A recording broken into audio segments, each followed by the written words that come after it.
Nasugatan ang dalawang lalaking mag-ama sa Bacara, Ilocos Norte matapos sumalpok ang sinasakyan nilang motorsiklo sa isang van. Nahagip at nadaganan naman ng isang truck ang isang rider sa Davao City. Tinangkaraw kasi nitong mag-overtake sa truck. Makibalita tayo kay George Guerrero. Namatay ang isang rider matapos mahagip at madaganan ng isang truck sa Davao City. Lumabas sa investigasyon na tinangkang mag-overtake ng motorsiklo sa truck pero may nakasalubong itong jeep sa kabilang linya. Bumalik ito sa kanyang linya at nahagip ng truck. Tumilapon ang biktima at nagulungan ng truck ang ulo nito. Overtaking sa prime mover, so na-short siya. So nasangit siya sa prime mover. Pag sugat na mo niya jeep yan, kalit na maglagapak. Kanano ka sa mirror, naigo. Ayon sa driver ng jeep, posibleng lasing ang driver. Walang suot na helmet ang biktima. Nasa kustodiya na ng pulisya ang driver ng truck at ng jeep.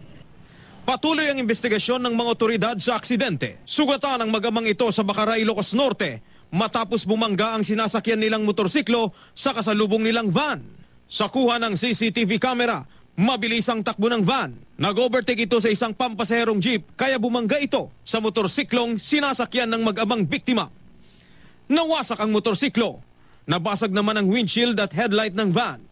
Posibleng sampahan ng kasong reckless imprudence resulting in physical injuries ang driver ng van. Tumanggi siyang magbigay ng pahayag. George Guerrero, Nagbabalita, Pilipinas.